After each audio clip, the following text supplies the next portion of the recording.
Formulating Committee meeting of December 14th, 2020. The first item is to take a roll call to establish a quorum. So if you'll please answer present when called. Nick Brassel. Present. Richard Chapman. Present. Clea Rucker. Present. And Kim Stagg. Present. Thank you. First, if a person is using audio-only participation and they wish to speak, he or she shall identify themselves in a manner reasonably calculated to permit the public to ascertain the identity of the person speaking. As a result of the COVID-19 pandemic, the governor issued Executive Order number 16, extended by Executive Orders number 34, 51, 60, and 65, authorizing committees to meet and conduct their essential business by electronic means if the committee determines that meeting electronically is necessary to protect the health, safety, and welfare of Tennesseans in light of the COVID-19 outbreak. Before considering items on the agenda, the committee would need to determine by roll call vote that the meeting does establish and constitute essential business of the committee, and meeting electronically is necessary to protect the health, safety, and welfare of Tennesseans in light of the COVID-19 outbreak. Let's take a vote to have the electronic meeting procedures and the electronic meeting established. Mr. Nick Brassel, do you agree? Richard Chapman? Aye. Excuse me. Clea Rucker? Aye. And Kim Stagg? I agree. Thank you. Before we begin our agenda items, legal would like to make a brief statement regarding the Open Meetings Act. Nikki? This is Nikki Eke. I'll be leaving the meeting early today due to another board meeting. So I'm going to turn it over to Attorney Macy Amos so that Macy will be with the committee for the whole meeting. Good morning, this is Macy. We just wanted to give you all a reminder that if any committee member has any materials that they would like to provide to other members of the committee, please send that information to Christina Hickey, and Christina will then distribute the materials to the other committee members for future discussion at another publicly noticed open meeting. We just want to make sure that all discussions between committee members occur in a public meeting. Thank you. Okay, thank you, Tracy, and thank you, Nikki, and welcome, Macy. Our first agenda item today is a presentation by Council Member Sharon Hurt to include ECC 911 and Police and Fire. I do believe she has Mr. Stephen Martini with her as well. I don't know who wants to kick this off. Some materials were sent out to you guys on Friday, so you can refer to those as well. But I will either turn it over to Council Member Sharon Hurt or Stephen Martini. Thank you, guys. Good morning. Thank you so very much, and happy holidays to you all. I really appreciate you giving me this time to make a presentation. It's narrative nonetheless, and I also want to thank Mr. Martini for joining me for this cause. As we have said over the past 9 months, we are living in unprecedented times. During this time, we've been challenged, greatly challenged. But in the midst of it all, we see a silver lining. Today is historic in the fact that vaccines have arrived in Tennessee for the pandemic. And today, I am delighted to bring an opportunity that is not only overdue, but highlighted during these unprecedented times. Statistics show, my experience tells me, and human resource professionals will tell you, that people take jobs based on the amount of pay, but they keep those same jobs based on benefits. That is why I'm here today. I am respectfully requesting that the Study and Formulating Committee consider adding the Emergency Communications Center workers to the police and fire pension plan. The Davidson County Sheriff's Office correctional officers were added to the police and fire pension plan in 2003 due to the demands of their jobs. We know for the past 9 months that the ECC workers have been and always have been the first responders, although we've not recognized them as we have the police and fire departments, and now the sheriff correctional officers. I believe the ECC workers are under the same, if not more, stress than those individuals, and especially the correctional officers. ECC call takers and dispatchers and serve Nashville as essential first responders. Call takers who answer 911 calls are trained to process any type of emergency call, whether it be for police, fire, or medical. This includes the delivery of pre-arrival instructions on medical calls. The Department of ECC is budgeted for 191 employees. Since January 1st, 2020, 18 ECC team members left employment with the department. Year to date, the ECC staff turnover is 9.4%. Metro ECC far exceeds the minimum state law training requirements, requiring newly hired team members to complete 320 hours of basic call-taking training, obtaining certificates in public safety, telecommunicator skills and knowledge, National Criminal Information Center database, emergency medical dispatch, emergency fire dispatch, CPR, incident command system management, processing missing persons and exploited children calls, law enforcement radio and fire EMS radio dispatch. Upon completion of academic instruction, ECC trainees complete a minimum of 18 weeks on-the-job training offered in 3 phases: call taker, law enforcement dispatcher, fire EMS dispatcher, through the course of their first year of employment. Given the enhanced training ECC stress personnel receive and the intense stress associated with their jobs as first responders, it is appropriate that they are part of the police and fire pension plan.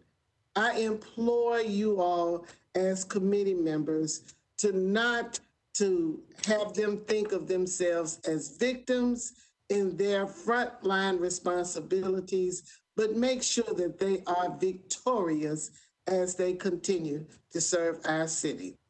At this time, I will defer to Mr. Martini for his comments. Thank you. Thank you, Councilmember Hurt and committee members. I appreciate the opportunity to speak with you this morning on this very important topic. It's being debated in states all over the country and at the national level for the last few years. This need to align our folks who are classified in the Office of Management and Budget as office secretarial staff at the federal level rather than public safety. Despite 2002 Homeland Security Act verbiage that identifies 911 dispatchers as first responders critical to Homeland Security in line with with police officers and firefighters and medics, despite guidance from the Department of Labor just this March as we implemented a Families First Coronavirus Response Act that allowed for the exemption of public safety dispatchers from being able to take sick leave or utilize those benefits because they are equal to those police and firefighters and medics who are doing this same job. Simply put, we're here when the police officers are. We're here when the firefighters are. We're here when the medics are. Every day, every night.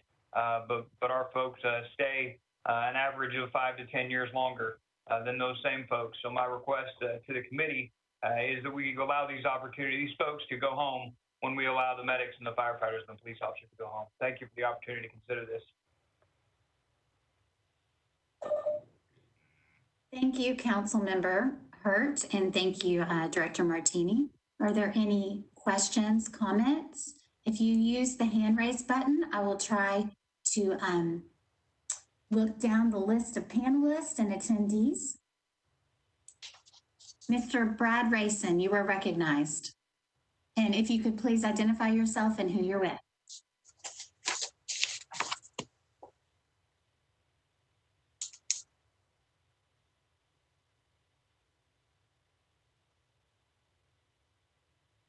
Mr. Rayson, you are muted. I apologize. Good morning. I'm Brad Rayson. I'm president of SEIU Local 205. Our members include the workers that we're talking about today who work at DEC. I appreciate Councilmember Hertz and Director Martini's comments. Our union has long supported the idea of including these workers in the pension plan.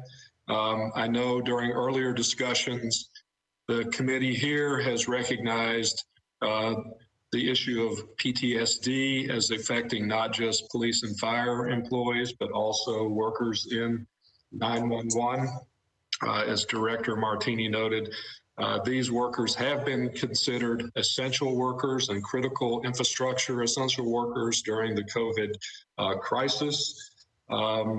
I know firsthand that these workers are extremely dedicated, but endure high levels of stress in the work they do. Just listening to recordings of calls they take gets my blood pressure going and my pulse racing, so I can't imagine how challenging it is for them in real time.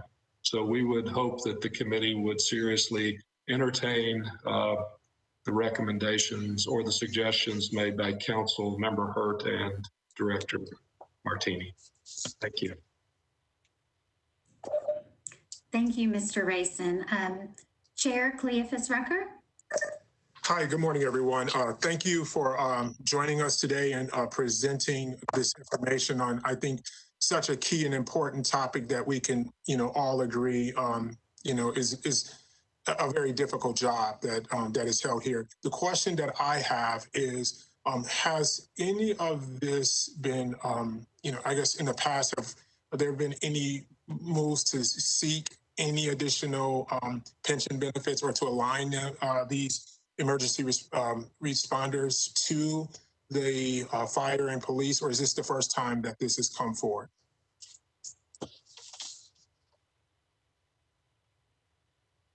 I'm not sure if this is the first time that it's actually been presented by a council member, but I do know that there have been discussions before, but it was just part of HR's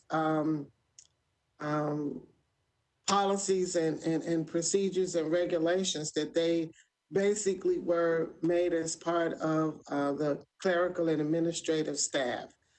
Someone from HR, if they're on, may be able to respond.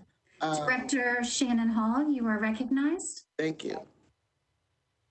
Thank you, Christina. Just to clarify, HR doesn't make the determination about who is in the public safety pension plan. The process before us is actually the process by which benefit changes can be entertained. Councilmember Hurt and Director Martini presenting it in this format, starting with the Study and Formulating Committee, is how a benefit change originates, and with a recommendation can then be considered through the Employee Benefit Board and Council should it proceed. This particular change has been proposed to prior Study and Formulating Committee committees in general, I believe, at least as far back as the 2005-2006, but obviously did not advance successfully to change legislation to put them in the public safety pension plan. So just to clarify, has been considered by a prior Study and Formulating Committee. I will also wanted to clarify that HR does not administratively make the decisions about who goes into which police and fire pension plan. Ultimately, that is arising out and listed in the code, and benefit changes would originate at a Study and Formulating Committee then be considered by the Employee Benefit Board, and if recommended and funded, then approved through council legislation in order to make that change. So this is absolutely the right process, and it has been considered at least once before in the past 15 years. And the reason I asked about the, has it been reviewed and studied in the past is because I think for us, I would say that there would need to, a costing of this would be very important as we move forward and to look at what those next steps may be. Thank you, and I appreciate that as well. That's why I think that the early retirement for many of them would really help in the long run. We've got people that's been on the job for 30, 35 years, which, and stressfully during out this time. And I just implore you all, because we need courageous committee members, compassionate committee members, especially during this time, to make sure that we do the right thing for our citizens. And we can do it incrementally. We have 28 people that would be eligible for retirement in 2025, 8 in 2027, 19 in 2030. As a matter of fact, I reached out to the mayor's office when we were talking about the budget, asking them to institute an early retirement so they could ease some of the heaviness on the pension plan, so they could relieve some of the tax burden that was necessary. I was more for a 15 or 16% tax increase, with then taking on some early retirements and reducing the monies that way. So I think that we've got to put it in place. If we don't do anything else but just get it in place and get things moving. And by the way, thank you, Shannon, for the clarification. I certainly appreciate you. She and Mr. Cooper did advise me and direct me to go this route for doing it. But I think that the ECC have been those citizens that have been left by the wayside. I don't think it was intentional, but just those that they have a job that must be done, and they are not the quarterback or the running back. They may be the linebacker or the tackle, and you don't know their names. You don't know exactly what they do, but without them, it could not be done. We could not win football games without them. So let's step up and put this in process and do the right thing for our citizens. Thank you. This is Christina Hickey. I do see a hand raised by Mark. I cannot see the whole name. I'm going to assume this may be Mark Young. You have the floor.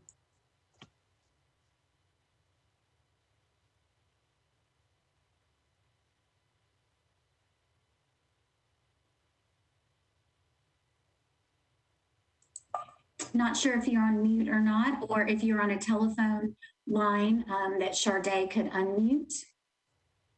Just give it a minute.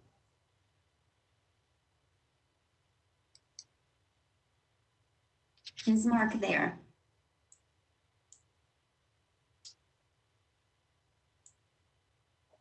Christina, he said that you guys had him listed as a panelist. I don't know if that's part of the issue. Or not as a panelist, but as an attendee. I will ask Sharday if you could please move the attendee listed as Metro March to a panelist.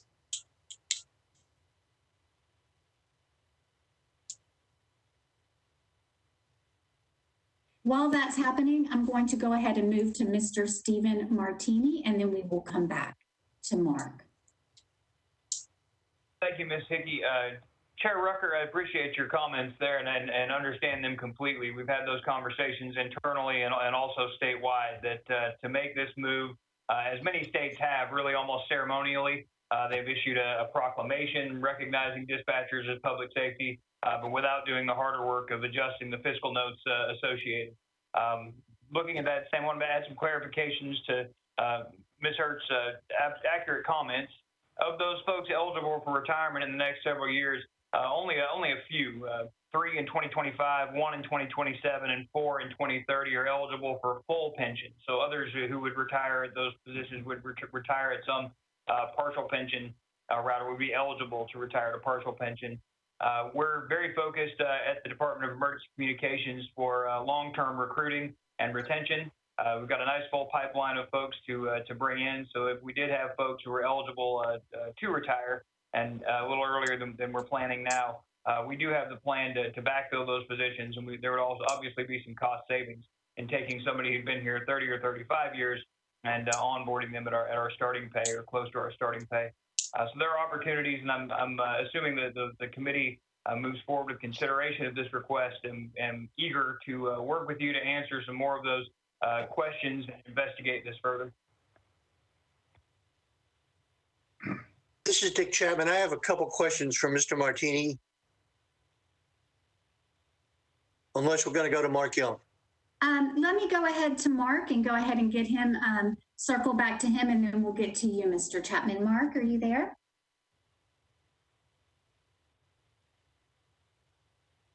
Looks like you've been moved to a panelist and are on mute. You were unmuted. There you are. Hello? Yes, we can hear you, Mark. Okay, thank you. If you could identify yourself and who you're with. Mark Young with the Firefighters Union. I think some of my questions have been raised. One of them was about the cost to the plan to implement this. And just a statement, there's no doubt that the 911 operators are in a mentally stressed job. I think we can all agree to that. The police and fire pension is set up just like Mr. Chapman raised last meeting. You don't want 65-year-old firefighters or police officers responding. It's a young man's job. There's no doubt it's physically demanding. I guess my question would be, what's other cities, and we'll look into this too, what's other cities doing with 911 operators? And please don't get me wrong, I'm not saying let's don't put them in there, but let's see what the cost of the plan would be. I know they have high turnover rates over there. I talked to Mr. Rayson over the weekend about this. Would putting this group in this plan, would that solve some turnover issues that we're having? I think there's a lot of stuff we will look at and bring back forth. I think that's all for me. Thanks. Mr. Chapman, you're next in the queue. Vic, I wanted to ask a couple questions.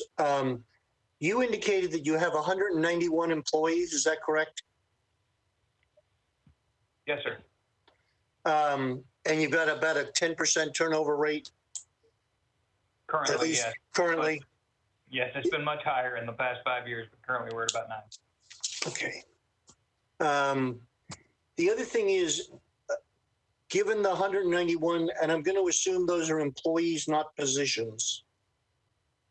It's positions, but all of them are filled minus. Okay, so you're keeping your pipeline full. Are employees able to take breaks at all? That depends on the day. Usually we try to accommodate a 30-minute to 1 hour lunch, but in the past 9 months, especially through the COVID times and prior to my arrival in March, when the center was 45 positions short, there were no breaks allowed. Dispatchers are eating at their consoles and answering phone calls and dispatching crews and working mandated overtime as well to cover those shifts. Okay. Do you have a separate PSDT protocol for your employees? We don't have a separate protocol. We actually participate with the police department's PASS program for employee assistance, as well as the EAP program offered to Metro employees. Okay, I'm done. Thank you. Absolutely. To speak to Mark Young's point, if I may, totally understand what he's talking about. This is a bleeding edge conversation we're having here today. It would be a move that Nashville would set as I think precedents. I've mentioned before, there are a lot of states that are currently recognizing 911 dispatchers as public safety personnel only in a ceremonial fashion by identifying a proclamation or something at the State House without doing the harder work of investigating the fiscal notes and impacting actual pension and benefits for employees.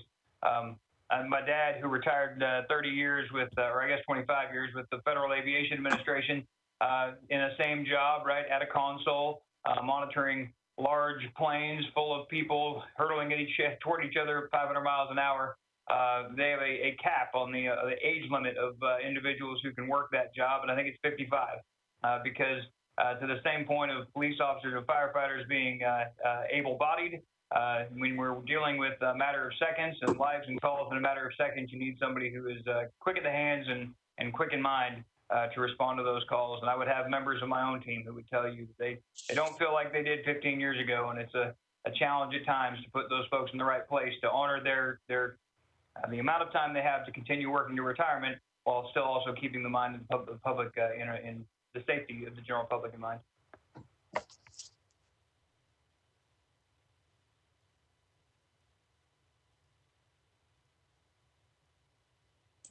Councilmember Sharon Hurt.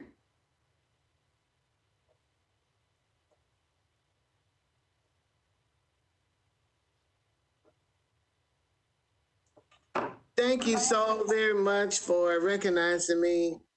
In the research that I was doing in trying to compile information to bring forward, I learned that Mr. Martini has done an amazing job, that he has been a game changer for that department.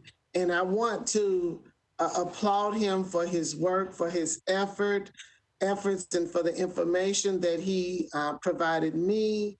But I know having good people in good positions make all the difference in the world. And we have that chance, we have that opportunity to do so, just as Mr. Young stated. You know, you really don't want 65-year-old firefighters and police. I don't think we want 65-year-old ECC employees as well. I think that we need to do as much as we possibly can in order to recognize the works that these people are doing. And in that regard, I would ask the question of the study and formulating committee, do you all know what the selling point was for you to award the sheriff's correctional officers? How were they successful in being able to achieve the level of pension that we seek for these employees?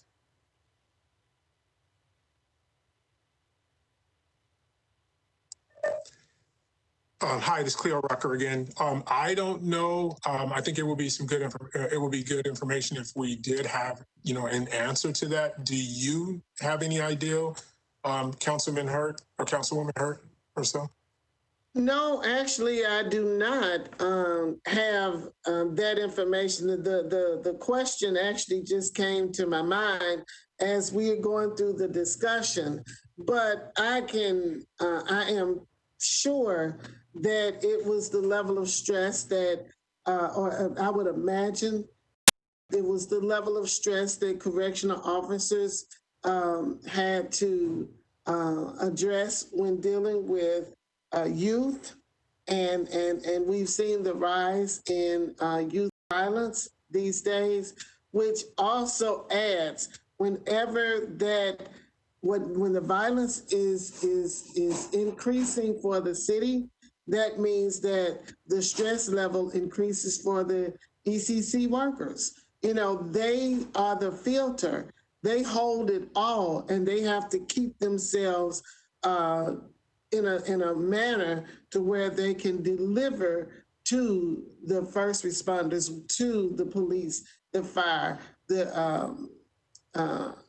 those paramedics that deal with those medical emergencies. So I just could not imagine, and if we would imagine ourselves in the places of those individuals, where we would be. I think I heard a story of one of the employees that had retired and had waited so long, the time that she needed to retire, and finally she retired, and almost within a year's time that she passed away.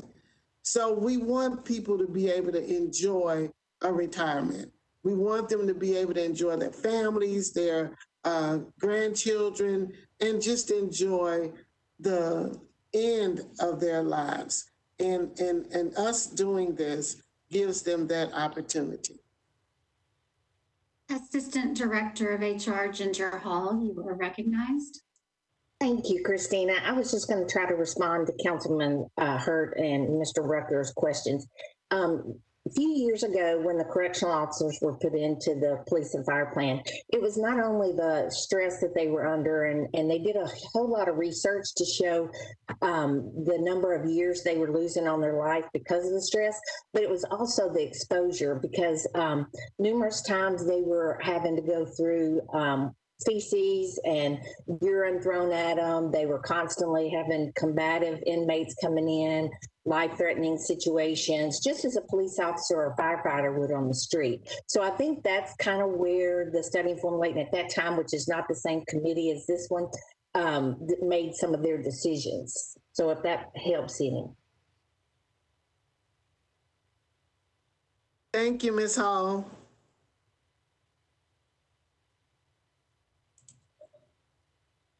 I'm scanning the panelists and attendee list. Are there any more questions, comments?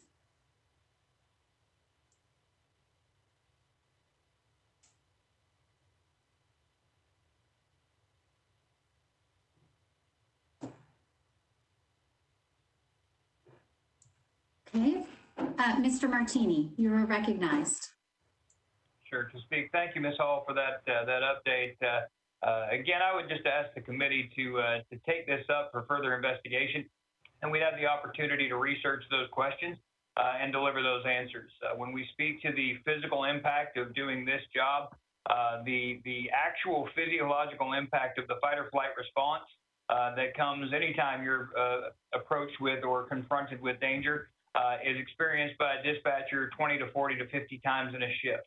That moment where your adrenaline surges and you're taking care of an immediate issue, somebody's in the middle of an assault, or there's an immediate threat, or those pieces, and really to burn that off, to get rid of that physiological reaction, that endorphin rush that you get to exactly do that, right? To fight or to run, stays inside of the dispatcher 20 to 40 to 50 times a shift, 5 times a week, as we hang up the phone and answer another call and answer another call and answer another call. And there's never the opportunity to run down the street in pursuit of the suspect or climb that ladder at the scene of the fire to relieve these endorphin rushes that are coming to your body to say, we have to take action, we have to take action now.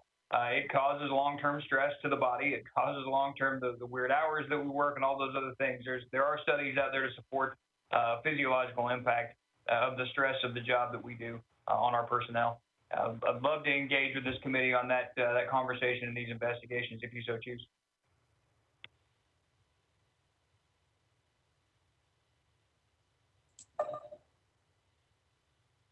Are there any other questions or comments?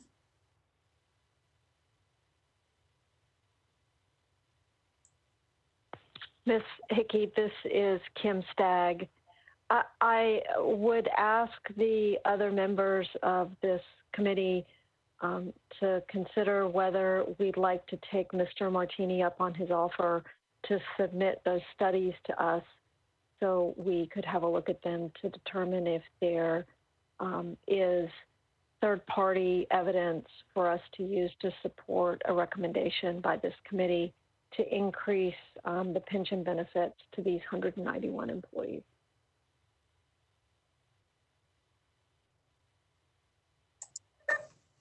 I think that's a great idea. I think, and maybe Christina, you can also help us as it relates to how to have this costed out and as it relates to the impact of this. So while we're looking at the studies, information, and reviewing that, we also have the numbers to see, kind of where we are and, what those next steps may be. Thank you.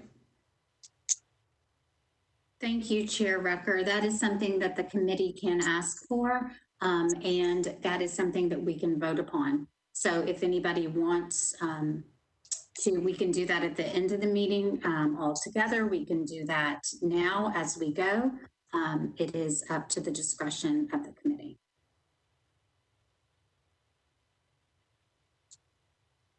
I'll make a motion this is Nick Brazel. I'll make a motion to study the financial impact of adding them into the police and fire service plan or pension plan. Okay, that's a motion. Is there a second? Second. Okay. And let's take a vote. Mr. Brazel.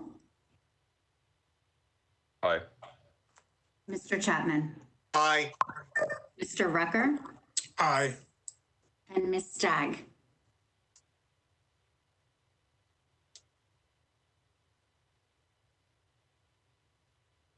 Ms. Stagg, you may be on mute.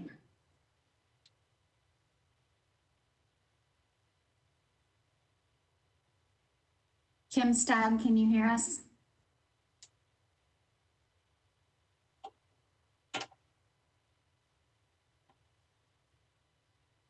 I got a little piece. I think you said aye. That was an aye. Okay, thank you so much. I did. Thank you. Okay, so that is a motion to study the financial impact and get an actuarial cost or actual savings of adding E911 into the police and fire pension program. This is Dick Chapman. I'd like to make I also. Go ahead. Go ahead, Mr. Chapman.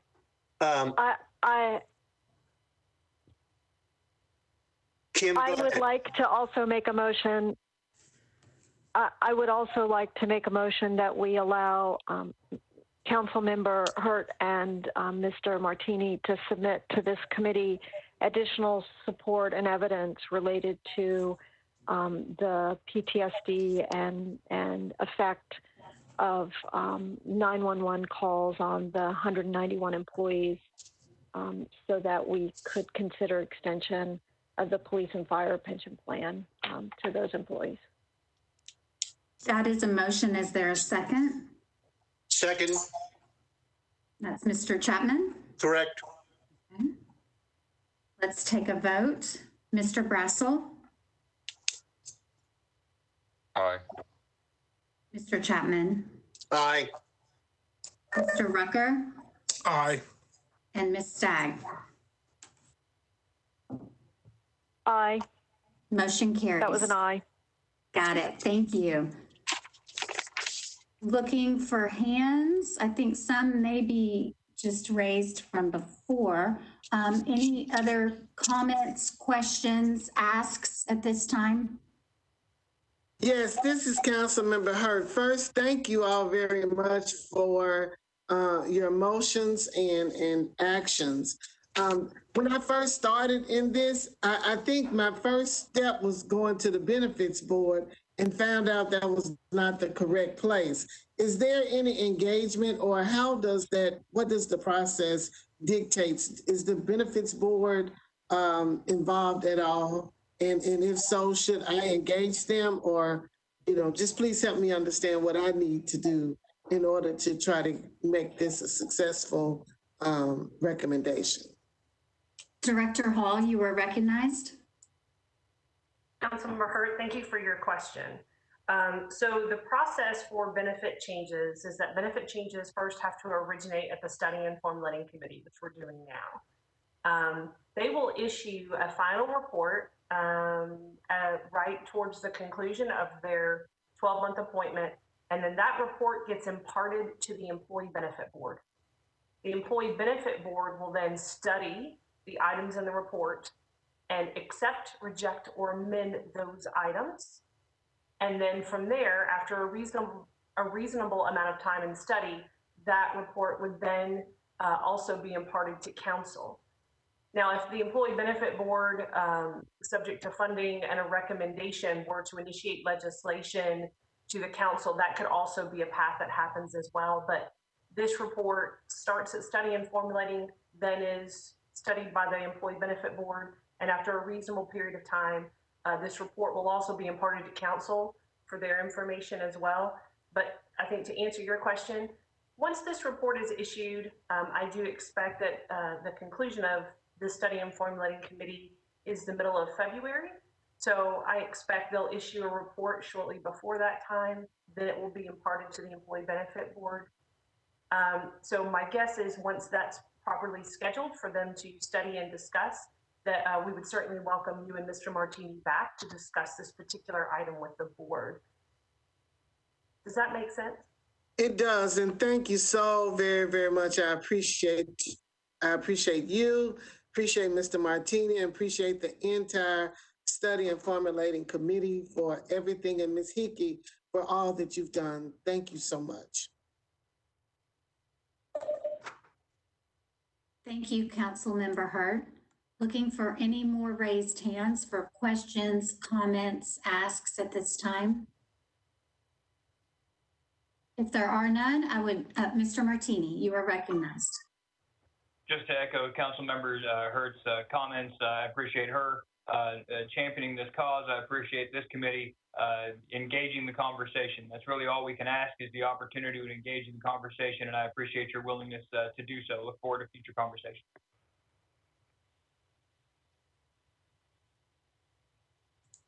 Thank you very much, Mr. Martini and Councilmember Hurt. We appreciate your time today.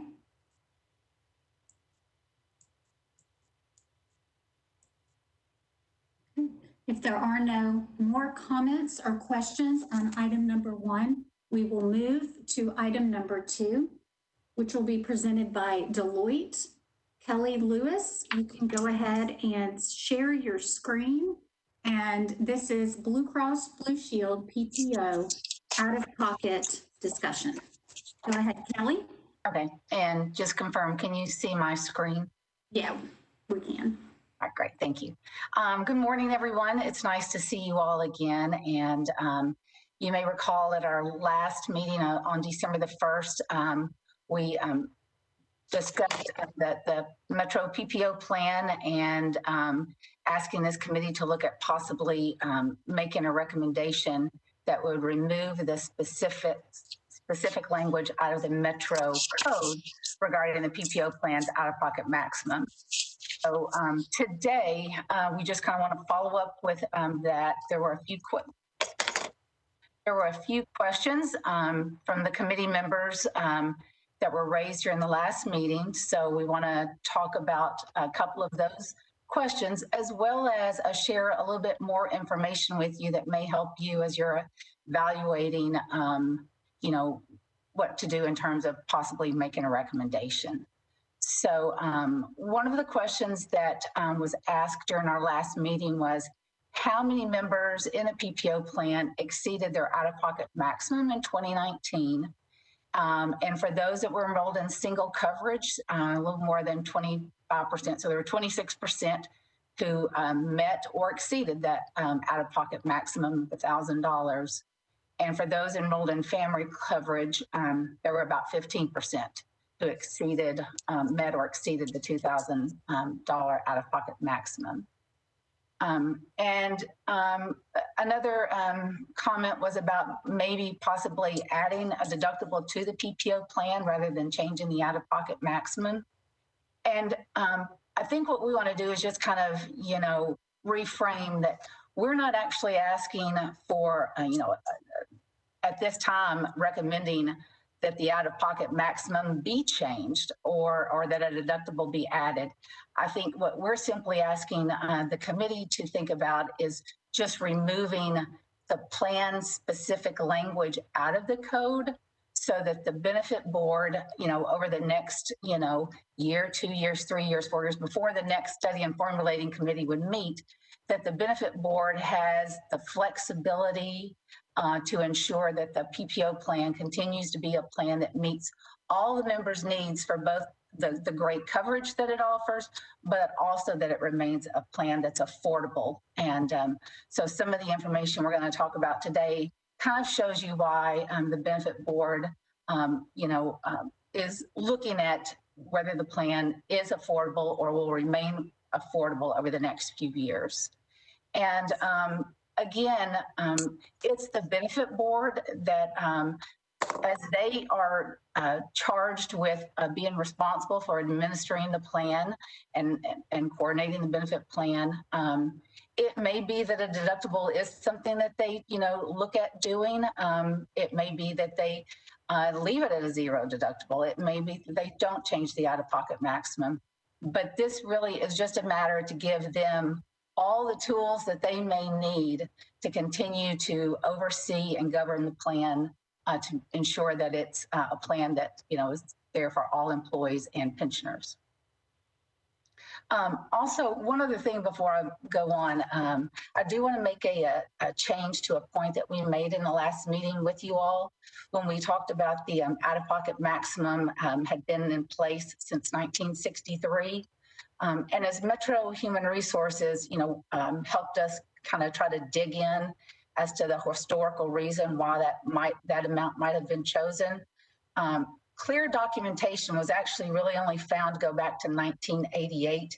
That was, it could be that the out-of-pocket maximum did exist in its current state of $1,000 for single coverage and $2,000 for family prior to 1988, but we were unable to find like a plan document that existed prior to that time or clear documentation. So I think what we want to say, just to be, perfectly clear, is that we do know that this has been the out-of-pocket that's been in place for more than 3 decades, so back to 1988. But I do want to say we cannot say for certainty how far back it goes past 1988. So I did want to make that point of clarification.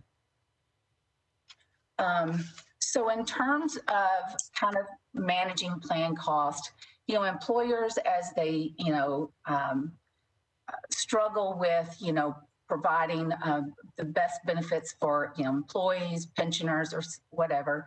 The primary approach that's used is plan changes. So setting the appropriate levels of co-payments, deductibles, and out-of-pocket maximums.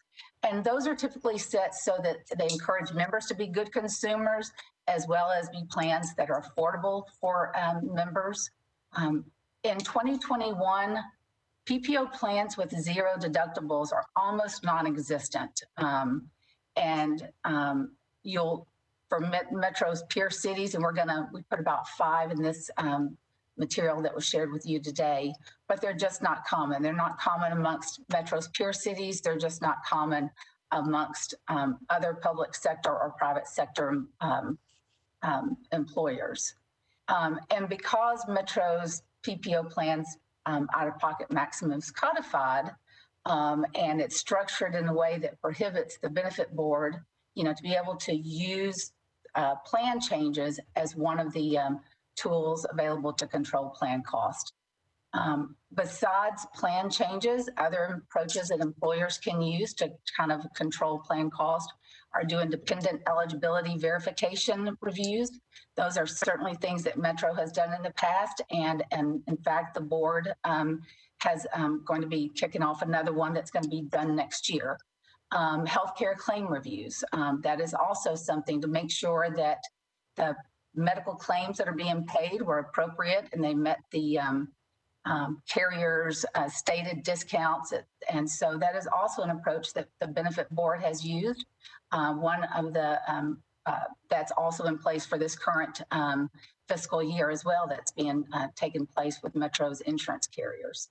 Case and disease management, those are in Metro's medical plans, and those are offered as well as a way to make sure that individuals with certain cases or certain disease, they're getting the appropriate management to make sure they're getting all the right services to help control whatever case or disease that they may have. So again, with all of this, I don't want to just dwell on this, but these are simply tools that the benefit board has available to them as they try to make sure that the benefits that they offer are the best for the employees and the pensioners while being the most affordable as well. So I know that you received our presentation in advance, and I know there's a lot of information on cost and plan design that's on this page and the next 4 concerning 5 of Metro's peer cities. And we are not going to go through each of these because the goal of this is not to bog you down with all the details on plan designs for some of Metro's peer cities. But what we did do is share it with you so that you get a sense of the type of information that we have and will continue to share with Metro's benefit board in their role as the governing body, to manage Metro's health plans. Some of this information has already been shared with the benefit board, and it will be part of something that they use in their ongoing evaluation to determine if Metro's plans, are appropriate. Along that would also be done with their actuary and doing a lot of plan modeling and design. So again, I'm not going to go into all of this because I know that, again, it's just really to share with you the type of information that the board uses to help them make their decisions about what's best in terms of the plan offerings. So with that, I think I will turn this over to Angela, and we're going to share a little bit more information about why you all are being asked to consider this recommendation. So Angela? Yes, thank you, Kelly. Thank you. Can you hear me? Yes. Okay. Thank you. Good morning, everyone. Nice to be with you again this morning. One thing I'll note before I jump into this slide is the 4 slides prior that Kelly skimmed over that I'm sure the committee members have looked at. You'll notice that Metro's peer cities do offer lower cost plan options, and they've been able to do so and with mitigating adverse selection, which I know was a topic from our previous meeting, but that data that the board has access to and that we shared here with you also confirms that. Okay, so the next few slides are also slides that we have shared with the benefit board. These are not all the slides that we've shared with them, but these are some select slides that address some of the questions and concerns that we heard from you last time. So here on this slide, I want to first note that the #1 complaint that is heard at Metro's new hire meetings is the high cost of the healthcare coverage. And please note that Metro employees upon hire are required to enroll in these benefits unless they can provide proof of other coverage, say, for example, from a spouse. Here, what data that we have here to share, that we share with the benefit board and that we're sharing with you is the projected contributions in 2027. The reason we're looking at 2027 is because if no change is made now, for example, to add a lower cost plan going into the RFPs for these benefits that will happen here and coming up in 2021 for a 5-year period, the next time that a lower cost plan could be added would be in 2028. So what we've done here is we've projected the cost for the PPO and the Signature Choice Fund based on a 5% annual increase of the employee contributions or all the contributions. And that's because the Metro's health actuary projects a 4 to 6% annual increase. So we used the midpoint per the health actuary. And in the first column there, 2021, these are the actual employee contributions by coverage by month. And then 2027 is that projected contribution for the employees by month, assuming a 5% annual increase. So you'll see here that, it's unlikely that Metro's annual pay increases will keep up with these health plan increases. So the cost of the health coverage will continue to erode employees' wages, especially for the younger and lower paid employees, and especially those with family coverage.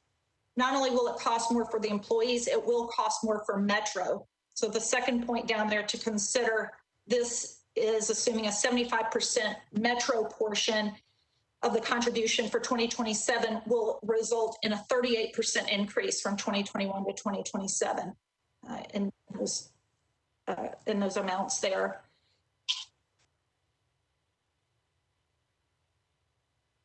Okay. So moving on to the next slide. And I'm trying to get it to. Okay, just a second. Yeah, thanks. I'm stuck. I'll go ahead and get started. So there's a survey that was did. Okay, thanks, Kelly. 2019 Workforce Insights Survey, and the respondents that indicated they were interested in a lower cost was 44% of the respondents that were paid less than, that had a salary less than $40,000 a year gross, and 32% of the respondents were under age 35. So this is a plan participant need. It's a clear need as requested and responded here in this survey. And I want to further indicate that the survey did not go out to the schools, to MNPS, and that's because it was conducted over the summer and they were out.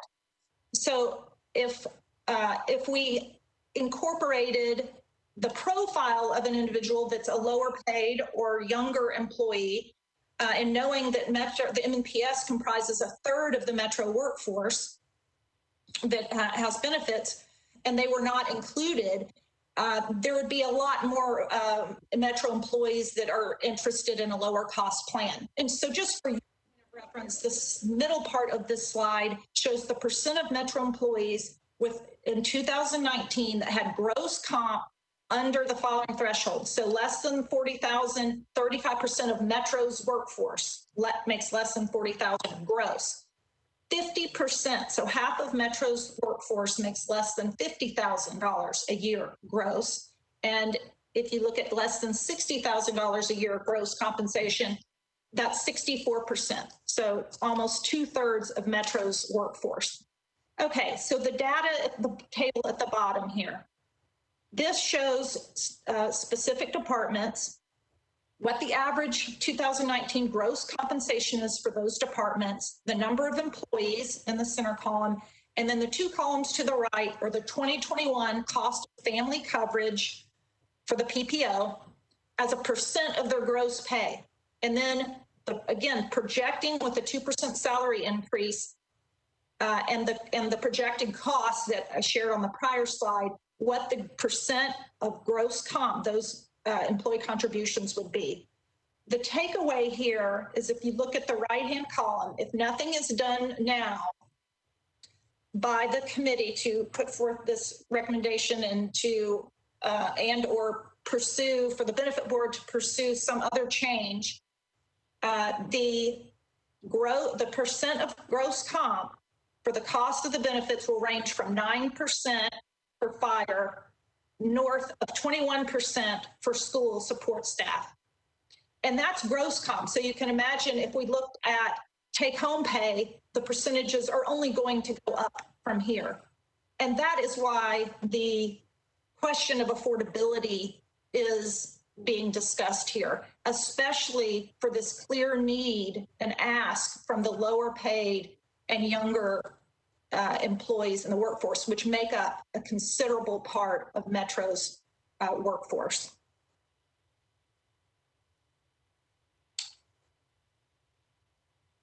Okay, the next slide. Now let's see if this will go faster. There we go. Okay, thank you. So this, again, it's a clear need. It's not a cost shift. This is a clear need. And the recommendation is to amend the code to remove that specific language that includes the out-of-pocket max of $1,000 for single for the PPO and $2,000 for family coverage. So if the committee, by making this recommendation, it does not mean, Kelly said this earlier, it does not mean that the benefit board will change the PPO provisions. What it does, it would allow the benefit board to make decisions and make changes as they deem necessary and appropriate, which is their role and is within their authority. And for point of reference, without a recommendation to the code by the committee, it will be at least 4 to 5 more years before the next study and formulating committee is convened, before the benefit board may have the ability to make these changes that would ensure the PPO plan remains affordable for all of the members. And I just wanted to end by sharing that, again, for a point of reference, that in the last study session by the benefit board, in November, the vice chair, Dr. Christine Bradley, said that we can't have our hands tied to 2028. We need to untie our hands and be able to make decisions. We need to be able to adjust to how fast things are changing. Those were notes I made on her comments from the November meeting. That is the conclusion of our prepared presentation. Thank you very much. Thank you, Angela and Kelly. Going to open the floor for comments or questions. This is Dick Chapman. I have a couple of questions. Does pharmacy copays, does that count towards the out-of-pocket max? No, copays do not count toward the out-of-pocket maximum under the current plan design. Okay. On the salaries, are there step increases built into the salary plan? Whether they're funded or not is a separate issue, but you used a 2% increase in salaries for your comparison. That might be a cost of living adjustment, but let's say I'm in my 3rd year of working for Metro. Assuming they're funded in the budget, am I on a salary schedule that has increases built into it? I'm going to let Director Hall or maybe someone speak to that, how those step increases work. But for purposes of the data that we showed on this prior slide, we just took everyone and put the 2%. Right, because they haven't, I don't think they've been funded for several years. I just want to know if they're in a salary schedule. Director Hall, you are recognized. Thank you, Christina. Mr. Chapman, and I will probably not get the percentages quite right. So for a number of our employees, the answer is yes. There is a schedule laid out in the pay plan for specific cost step increases, but that is likely, I think, only for probably about 60% of Metro's population are on steps. The remainder of the employees are on what we call open range or not part of our pay plan because they work for an elected official and they are not subject to the pay plan and its civil service provisions. So I would say about 60% are in a scheduled step increase in accordance with the pay plan, and probably another 40 or so % where there is not a guarantee. It is either subject to the elected official they work for or under open range, is more of a merit-based component. So Human Resources is a great example of that. The majority of the employees in Human Resources are in open range. A handful are on part of the schedule, but the majority of the employees, 90% of our employees, are in open range. So it would be a merit-based component, and traditionally that has been funded at 2 or 3% when it was funded, and then that allows a discretion. So someone could receive generally anywhere between 0 to 5%, depending on their performance. And the salary schedules are set by the Civil Service Commission, is that correct? They are. Okay.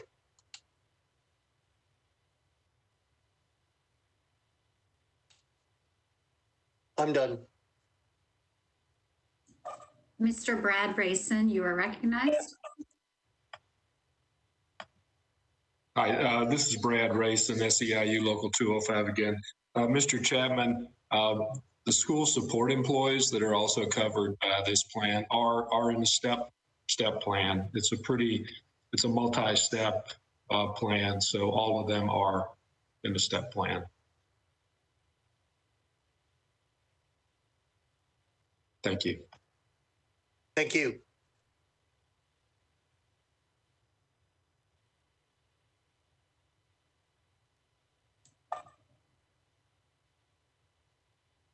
Additional questions or comments?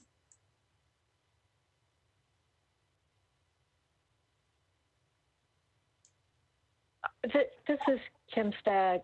I have a question, and this may be best for Deloitte to take up. I also would be very interested in hearing Mr. Chapman's comments. I have a real concern by changing the out-of-pocket maximum that we may leave the Metro employees with there's been a major health problem. The out-of-pocket maximum may be so high, you literally are going to force that Metro employee into bankruptcy. Given the salary structures we're seeing and the high percentage of workers who make below $50,000, has there been any consideration, or would there be any validity to consider what we're seeing happening in the private sector? And that is structuring employee contributions and out-of-pocket maximums based on salary such that highly compensated individuals have a higher contribution rate and a higher out-of-pocket maximum under the healthcare plans. So having different contribution rates would not be something that could be done unless a study and formulating committee made a change to the Metro code that specified the contributions. Currently, the Metro code says that Metro will pay 75% of the cost of coverage, employees pay 25%.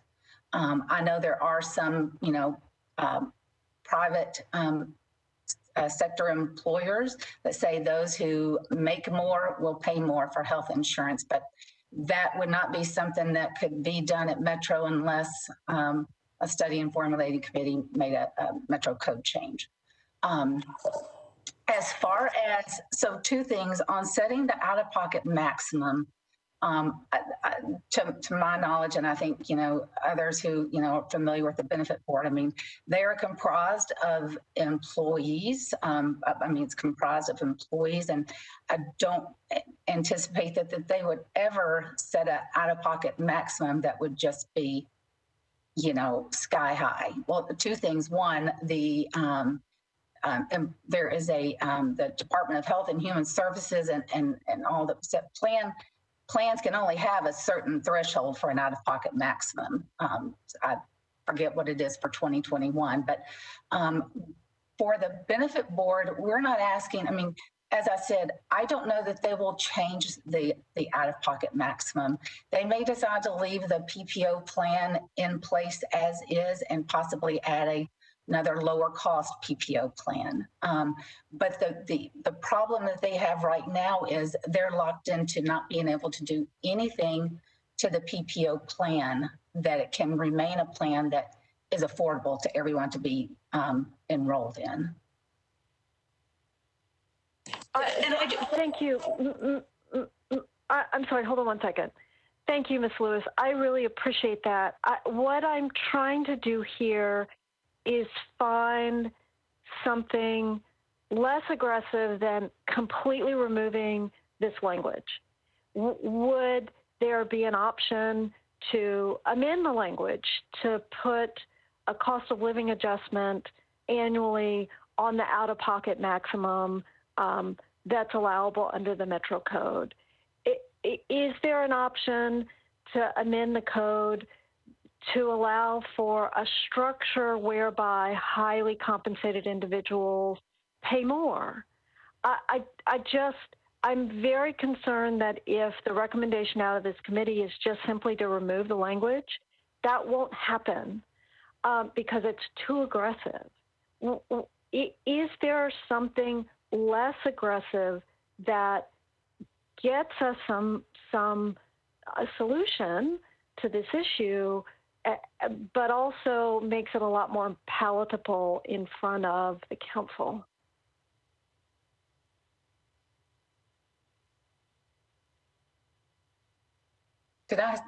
Angela, were you also about to speak, or I thought I heard another voice?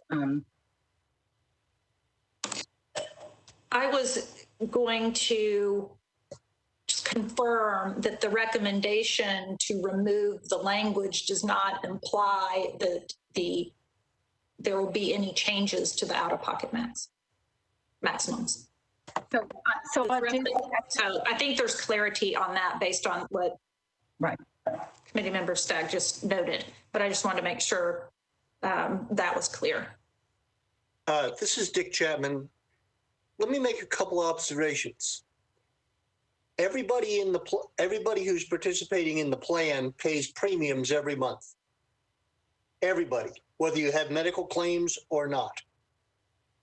This particular aspect of the plan hasn't been changed since at least 1988.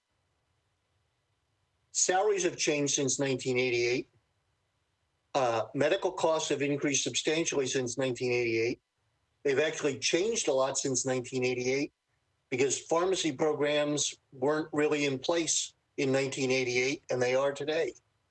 The other thing is somebody observed that that is the Study and Formulating Committee, can't necessarily make observations about structuring the benefits. I would respectfully disagree with that because we can make whatever recommendations we choose to make. The Benefits Board can choose to ignore those observations or not. And I agree with Kim about the idea that you ought not to make too dramatic a change in this particular aspect. But part of the problem is this particular aspect has impacted the plan costs, for 30 years, when it should have been changing incrementally along the way, which is something we can recommend ourselves as part of this overall recommendation. I would also observe that we probably ought to look at the pharmacy structure as to whether or not it ought to be the 2-tier arrangement at present or move to a 3 or 4-tier arrangement. And again, if Metro's going out to bid on plan administration, they have to specify, at least in part, that they're going to move off a 2-tiered pharmacy benefit so that who's ever going to administer that is going to be capable of doing it. I'll be quiet to see what the consultants have to say now. I think you make some excellent points, Mr. Chapman, and this committee absolutely can make those recommendations. And to the out-of-pocket maximum, you're right, it is something that's been there for 30 years, and so it probably is a little bit outdated. But if this committee would like to either put a limit on it and just say it can't be raised by the benefit board over a certain percentage, I think that's something that the committee could do. We're just Well, thank you all. I guess I'm still having, and I definitely agree with a lot of the issues that were raised. I think one of the main concerns and questions I have, and I think all of us have, about the this rule that restricts the benefit board, and it restricts Metro as a whole, has been really determined and kind of created, I guess, in the 60s, and then the change, what we believe is a change in 1988, continues to restrict and prevent us, or restrict or prevent, could possibly restrict or prevent the board going forward. And I still haven't really found and haven't heard, and we weren't able to identify a real reason why this language is into the code. And I think that creates this challenge of us saying, okay, we've, or at least for me, of saying, okay, I agree that this should continue to stay in as written, when we really haven't identified really what the intent of it is. But also, most importantly, we haven't found it to be really beneficial. I haven't seen anything that says it's really beneficial to, Metro as a whole. So it's just, that's just an observation that I have, and I would love to get some more thoughts on this.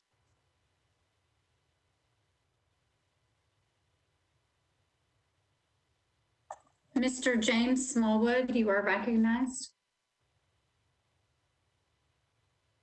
I'm sorry, somebody answered my question already and I forgot to put my hand down. Okay. Mr. Rayson, is your hand raised from a previous question, or do you have an additional comment or question? No, I figured it out. This is an additional question. I'm learning here. That's okay. We all are. I learned to turn on the camera too. Oh, can't do that. Oh, there we go. Whoop. So Brad Rayson, SEIU Local 205, just a couple of points, and I think they've been made. But when we talk about the cost of insurance as a percentage of wages, I think it is really important, and I think it's been noted that the wage increase history has been a little troubling for us. There's been a lot of years where there haven't even been cost of living increases, let alone step increases, which obviously contributes to the increase in the employee contribution, or the percentage of employee salaries going to insurance. And I know it's not this committee's purview, but a big issue for us is employee salaries. One other thing, I think any plan design, and those of you on the committee and presenting know far better than I, but anytime you increase cost to employees, it is a cost shift. If you have a health insurance bill and the city pays 80% and the employee pays 20%, if you increase the out-of-pocket max, that just means more exposure to the employee in terms of cost. And there had been some discussions in the presentation, and this is somewhat of a question, is there have been references to being able to implement deductibles and copays, and I was not sure whether those options would be part of what's being proposed in eliminating or changing the out-of-pocket max that's in the code now. Thank you.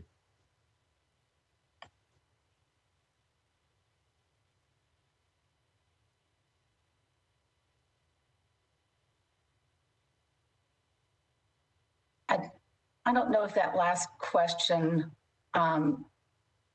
was maybe a question or a comment for us to answer, but if I think for the benefit board, looking at possibly deductibles, copays, the out-of-pocket maximum may be something that they do look at, and the copays, and that is all not specified in the code. So I suspect that they may look at that. They may not. They may. It's just, I think for the board, as they're just looking at over the next 5 to 6 years what the benefit plans may look like before another study and formulating committee is formed or before the next medical RFP after the one's going out next year goes out. They were just, the goal is to maybe give them the flexibility to make sure that they can meet all employees' needs. Director Hall, you are recognized. Thanks, Christina. I think kind of to Kelly's point, to try to address the question, I think I certainly don't want to speak on behalf of the whole board. I think the point of at least raising this particular issue with the study and formulating committee versus others is that the board has the flexibility to make plan design changes within reason in a number of areas and can study that on a periodic basis. And depending on the necessity or severity of those changes or how significant they are, may or may not need to warrant a conversation with the administrator about their ability to administer. But I think the board has the latitude now to adjust tiers and co-pays within reason. This particular language, if it's in the code, then they can't do anything other than what's outlined in the code, like they can modify plan design changes that only reside in the plan.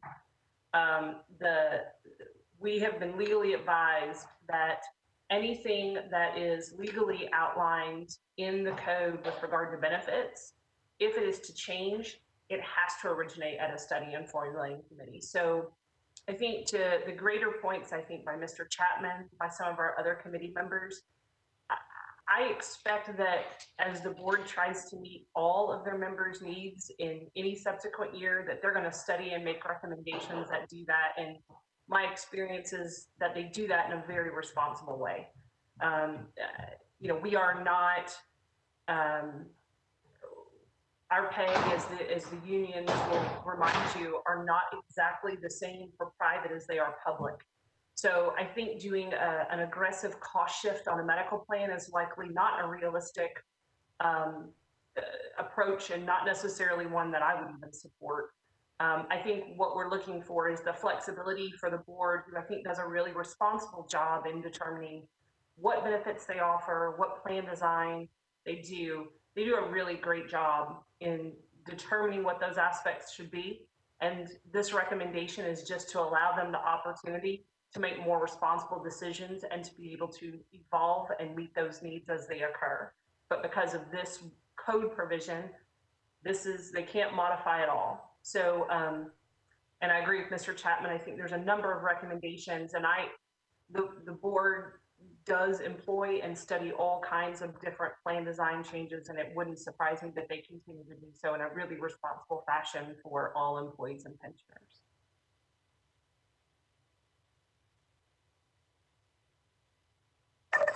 Thank you. Go ahead, Chapman. I think it's incumbent upon us to recommend that this provision come out of the Metro Code simply because the plan can't make any changes that don't have, let's say you want to increase the copay for some specific kind of procedures, even as simple as increasing the copay for a primary care physician visit from, let's say, $10 to $15. That still is going to have an impact on how many people are going to meet the out-of-pocket maximum, because that applies against the out-of-pocket maximum. And here's a question I wish I knew the answer to. This is probably to Kelly and probably to Kelly. Did you expect to find 26% of the people meeting the out-of-pocket maximum for single coverage? Did I expect to? Yeah. Did that seem, would you think that was high or low? Correct. I used to be able to know that for another plan, but I've been retired for a while, and so I'm not sure that is data I can access.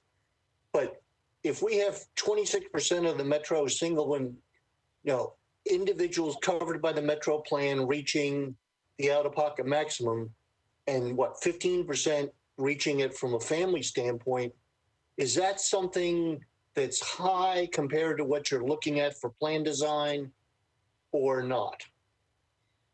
And I don't expect you to be able to answer that now, but you guys have access to certain kinds of data about I'm assuming about all the plans that you work with, or you may have a general book of business that you're comparing that to.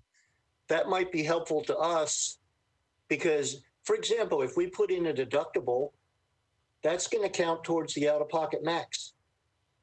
So there'll be more people reaching the out-of-pocket max, which means they're at 100% coverage, which is kind of defeating from the plan design standpoint.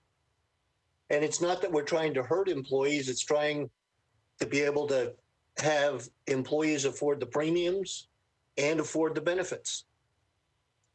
You are absolutely correct. And we didn't pull that together today because that was really not something, if we were to sit down with the benefit board and they said, hey, we want to look at maybe making some changes, we would do a lot of modeling. What if you increased copays? What if you increase medical copays or prescription copays? Or as you said, added a third, but for today's purpose, all we were really trying to say is, right now they can't do a lot of that because their hands are just tied.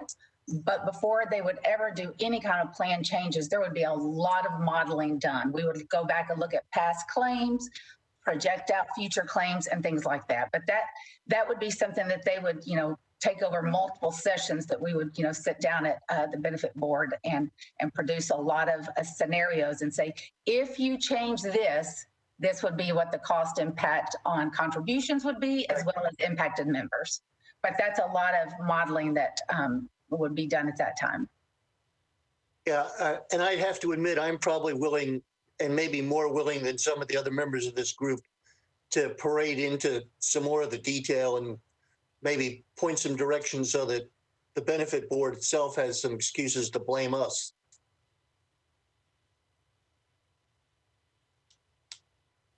I'm done.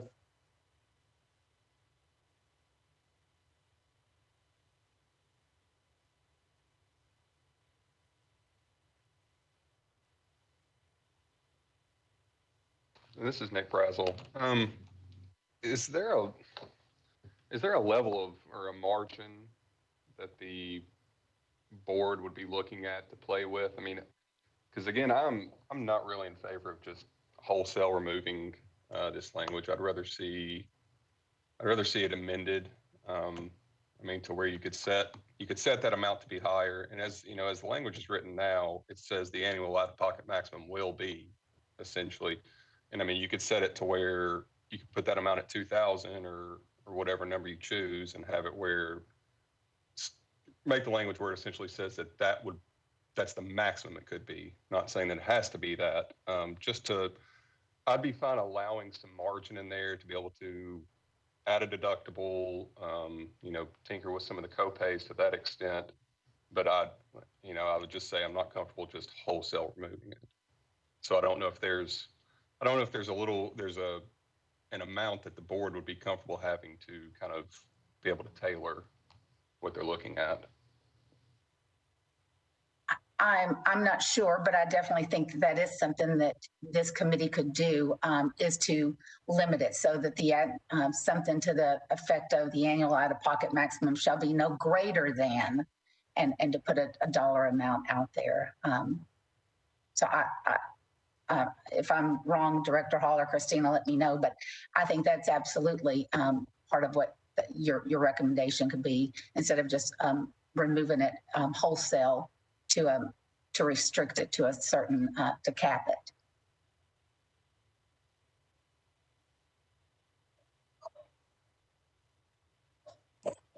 I would just add that would provide some flexibility that they're looking for. So certainly, as Kelly said, I think keep in mind that in order to, if this fast forward down the line and knowing how the study and formulating committee is convened every 4 years, 5 years, and for a short period, just keep in mind that how potentially the flexibility that a slight amendment might make, and how that we could be back in this situation again in the future as things continue to change pretty rapidly in this healthcare environment.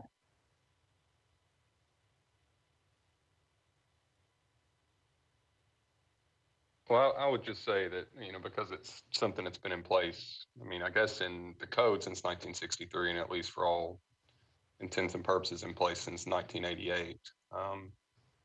I would personally rather see it addressed on an incremental basis. I don't want to essentially tie everybody's hands here to the extent that they can't do anything meaningful, but, not get too far ahead of ourselves and then 4 or 5 years reevaluate it with the next committee. That would be my preference. Hello? Mm-hmm. Yes, I think that makes sense.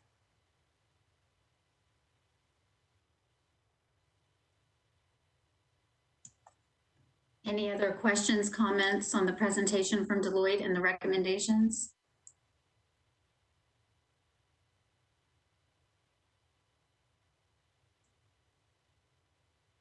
Okay, thank you, Kelly and Angela, and everyone who had comments and questions.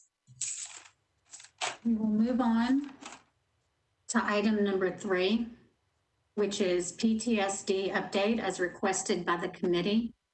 Mr. Steve Kane of HR. Good morning. So I want to briefly review a few of the mental health support options that are available to all Metro employees. This includes the departments that were mentioned in the questions regarding PTSD and the services provided to those employees. First and foremost, we have the Employee Assistance Program, the EAP program, which is Metro-wide and available to all Metro employees and immediate family members. This is free, confidential counseling for family and relationship problems, work concerns, financial and legal problems, stress, which includes PTSD, the traumatic stress issues, depression, anxiety, grief, loss, and much more. So although the current EAP contract is expiring this year, and the review process is currently underway to identify EAP provider for the next 5 years, Metro requires and has provided prior to and will continue 24/7 live answering call center staff that's trained clinicians that are answering for immediate assistance with such things as critical incident and stress debriefing.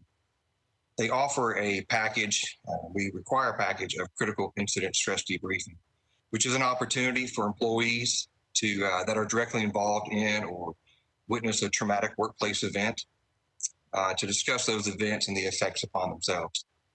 These sessions can be mandatory if a department feels like an employee needs to get to it, but we really promote these for employees to voluntarily go to themselves and make it as easily accessible as possible.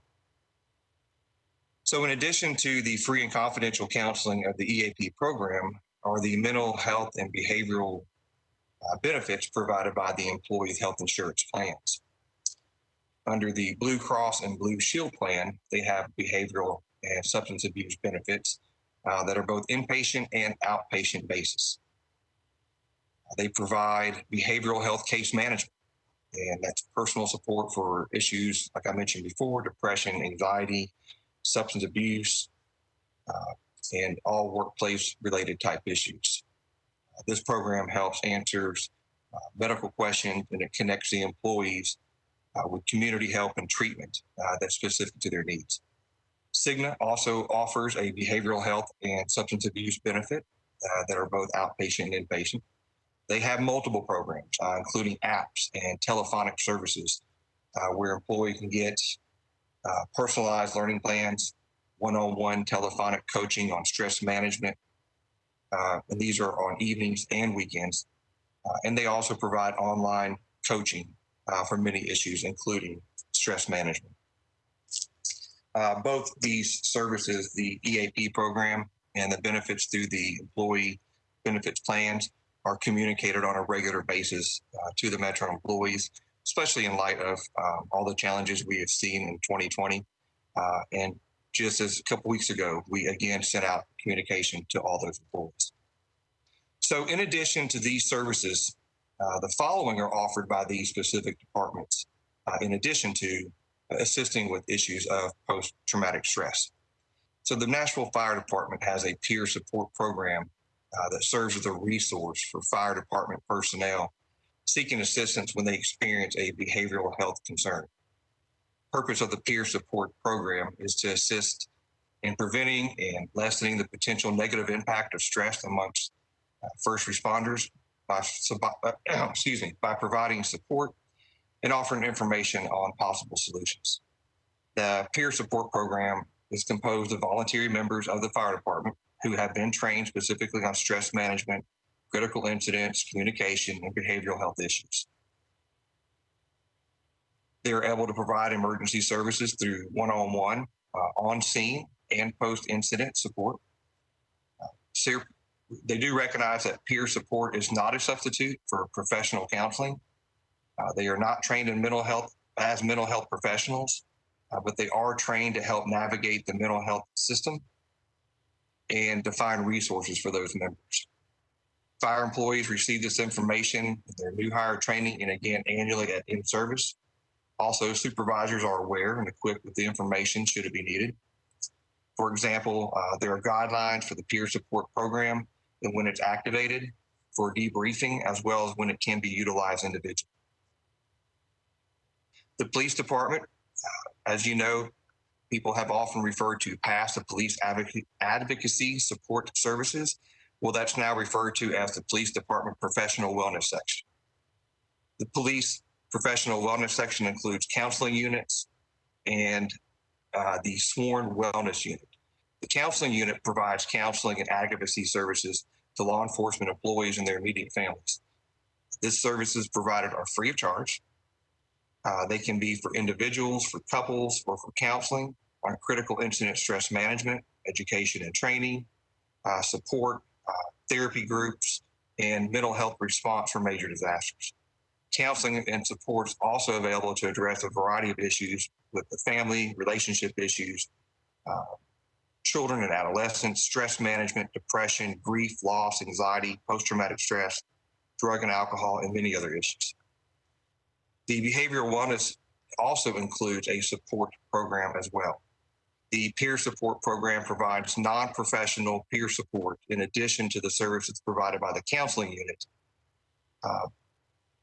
And it's composed of a group of peers who have volunteered to make themselves available for the members of the department. The Davidson County Sheriff's Office also utilizes the Metro EAP program and the Metro Police Department's Behavioral Wellness Division as needed. In addition, they're in the process now of ramping up their own officer retention and wellness program.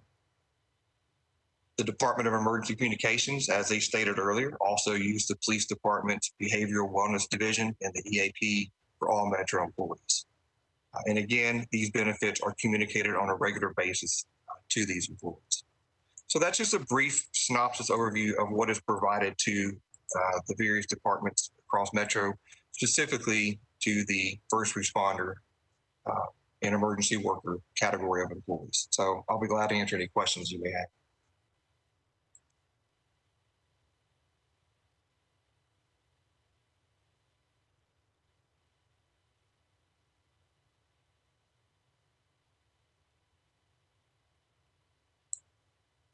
Okay, no questions. I'll turn it back to you, Christina. Thank you, Steve. Mark Young, you are recognized. Thank you, Christina. Committee, what Mr. Kane just explained is exactly right. There's no issue with any of that whatsoever. And I know that I brought this up before the committee and given directions to take my issue somewhere else. And my issue is how time is utilized when we have a member that is seeking counseling and has been diagnosed with PTSD, and it's been documented that it was job related, that the time be considered and covered same as any other on the job injury. It's a mental job injury, not like, a broken leg, but it's job related. And my biggest concern and issue with my membership is when we have someone that's seeking this treatment, they're not allowed to carry their time away as injured on duty. That is something that I would like to see looked at closely. I've had some comments that there could be abuse of some type policy like that. If we have the professional medical documentation from the provider that is telling us that this is definitely a job-related issue, I think their time should be covered under in line of duty and not have to utilize their own accruals. Thank you.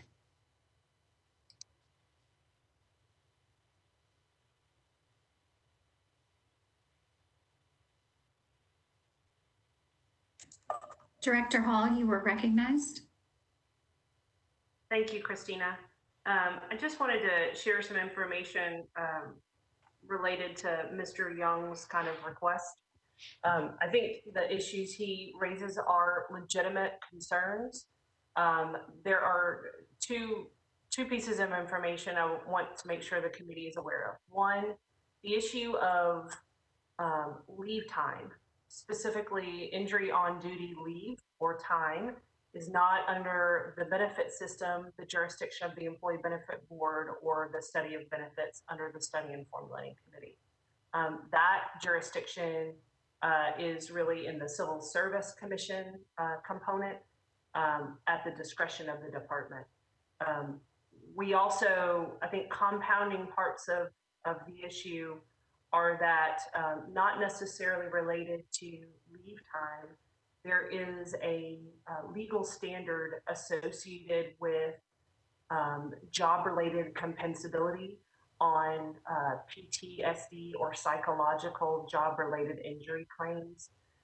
That is a legal standard that was not created by the Metropolitan government, the Employee Benefit Board, HR.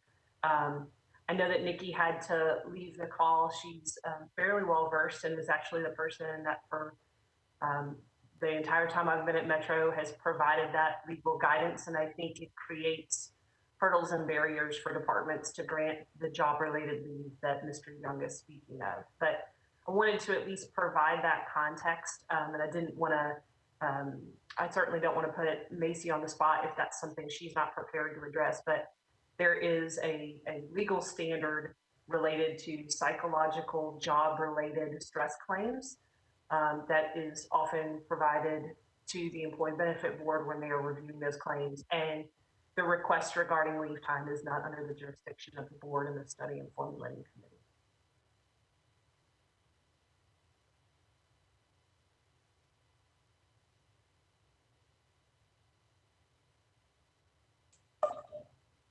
Are there any other questions or comments for Mr. Kane?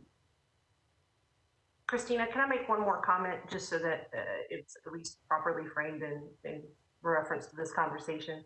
All of that being said, I think this is something that we should explore with Mr. Young and figure out a way so that he can have this evaluated and addressed. So I wanted to make sure that was part of the disclosure here. While it's not necessarily under the jurisdiction of the Employee Benefit Board and Study and Formulating Committee, that we would certainly find a way to work with Mr. Young offline to evaluate what options, if any, are available from the lead time perspective and the legal standard that I mentioned.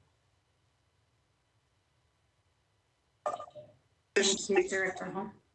This is Dick Chapman. Mr. Young, let me ask you a question here. Are people that are dealing with PTSD, are you looking for them to be treated while they're on the job? Or are you looking for them to have access to compensation during off-the-job time? Let's say, let's use a fireman, for example. He's got PTSD. He's got a regular shift he's working during the week. Are you looking for him to be able to take off time from his on-the-job shift to get treatment, or are you looking for compensation for him or her in a non-duty time as overtime for that individual for the sake of argument, a 1-hour session? No, Mr. Chapman, we have members or employees that seek counseling in both ways. They seek counseling and continue their daily routines. And we have some that the provider is recommending that they be away from the environment for a certain amount of time for recovery. And what I'm looking for is the ones where the provider has asked or directed the employee to not put themselves back in the situation until the period of treatment is completed, and then they be evaluated at that point. And the ones that fall into that category that have been directed from the physician to not get back in that environment at the present is having to use their own accrual sick time. And I believe that it's a job injury. And the other thing is, like Shannon said, it's definitely not something that this committee, I guess this committee could direct to look into it further, but it's very frustrating to the employee when they have seeking this treatment and it's not being covered under their IOD time. It's not that many employees. This is not something that's, happening a lot. I think right now I only have 2 members that are in this position at this time. One of them is seeking treatment and still continuing, and one of them is seeking treatment and has asked or the doctor directed to stay away until you get yourself into a better place. And that's what I'm looking for.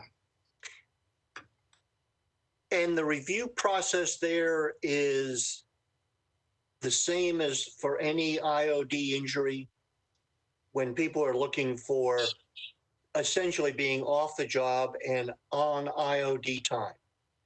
Yes. And I've went to the department with this, and I've pretty much, the answer that I've got from the department when I'm trying to get this time where it should be as IOD is we're not going to cover this as IOD until the benefit board has made a determination if it's IOD or not. That's the hang up there. Like Ms. Hall was saying, the time can be, it's up to the department to allow the time, but the department is not going to allow the time until the benefit board makes a direction for medical care. And sometimes these cases don't even get to a benefit board for review for several months. Well, and the employer in that instance with the fireman has got fixed post assignments that they have to fill every shift. Yes. Gotcha. Mr. Smallwood, you are recognized. Yeah, I just wanted to echo Brother Young's comments. The PTSD is a complex and comprehensive issue, and Mr. Chapman, it's not a either or scenario. It's kind of depending on the severity of the injury, and especially for folks in law enforcement, we have to weigh all of the ramifications of whatever that individual, whatever the extent of the injury the individual is suffering from versus, their ability to serve on the street. So I think it's important that we recognize the fact that we brought these folks in, we gave them a psych eval, we measured their ability to perform on the job, and then we put them on the street. And then based on the things that they're dealing with day in and day out, the things that the city has asked them to deal with, they are suffering from some sort of issue mentally that causes them a great deal of stress. And it is an injury that can be healed. And that injury is something that has occurred in the line of duty, whether it be through fire or police. And I think it's Metro's responsibility to make sure that we do what is required to get that person back to a state of where they can serve, and whether that requires that they be away from the department or get treatment while they're in the department, is just kind of depending on the severity of the injury. Thank you, Mr. Smallwood. Are there any other questions, comments?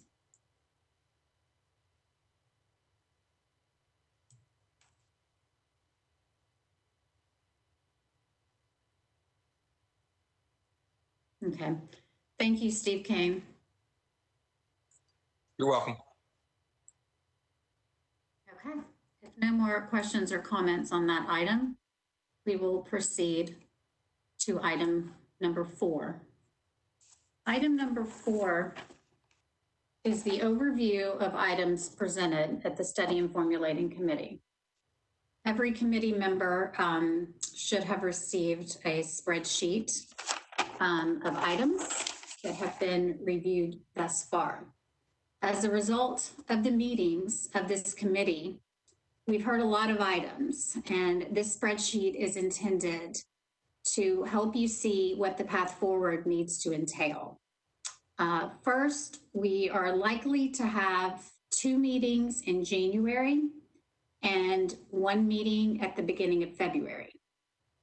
The February meeting is likely to be a review of the final items, as a final report has to be issued after the 1-year completion date of this committee. The 1-year term of this committee is up on February 17th. So a final report has to be issued and is required no later than February 18th. And any sooner than that is appreciated. The final report will encompass all the recommendations by the committee, and we are required to have this signed off on by the committee members no later than February 18th.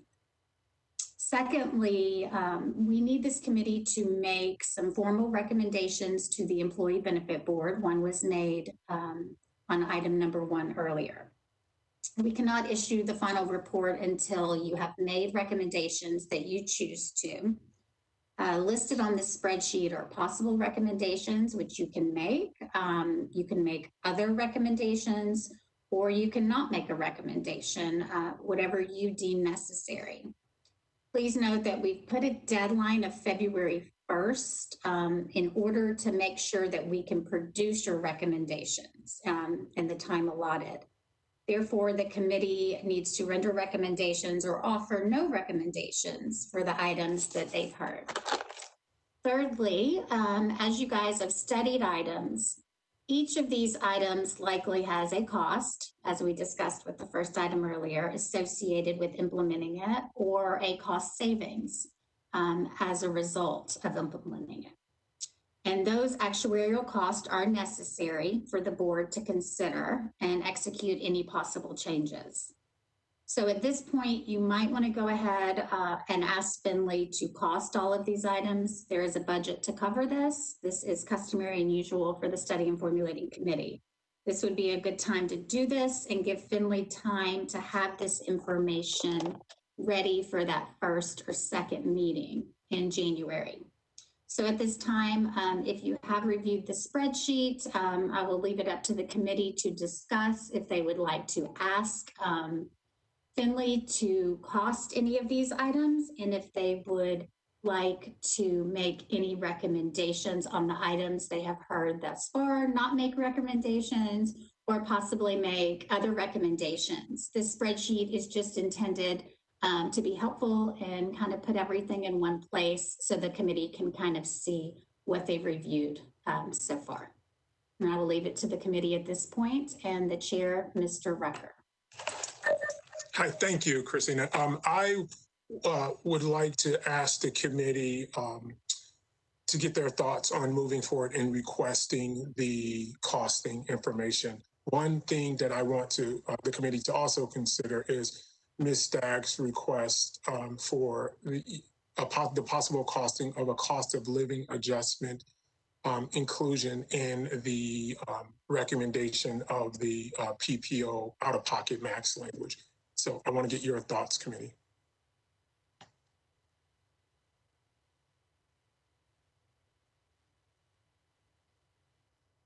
This is Dick Chapman. I'd like to add a couple things to our consideration. The pharmacy benefit structure is only a two-tiered structure at present. I think we would benefit from being able to recommend an adjustment to that to a 3 or 4 tier, because that's what's common in plan benefits today.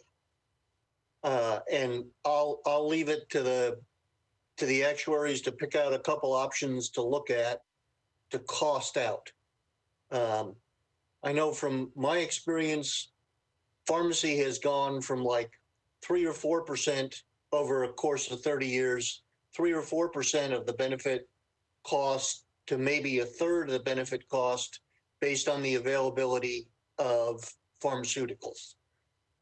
I think that would be advantageous for us to look at, to recommend as far as benefit structure as well.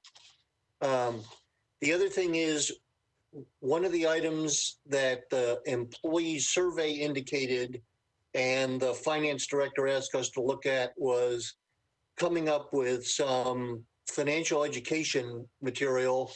And I've got a proposal on my machine that I will send to you guys in a couple days about a low cost, no cost option on doing that. That's all I have to say for now.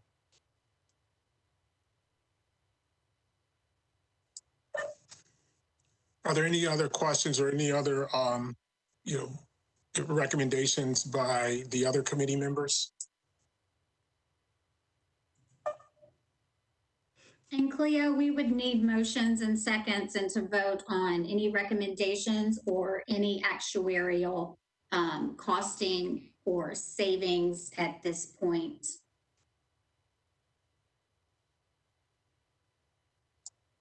Well, if there are no other questions or comments by the committee members, I move to recommend the costing of items 1 through 4 on the recap form dated 12/14/2020, as well as the costing of the adding the 2 more options under the pharmacy benefit structure,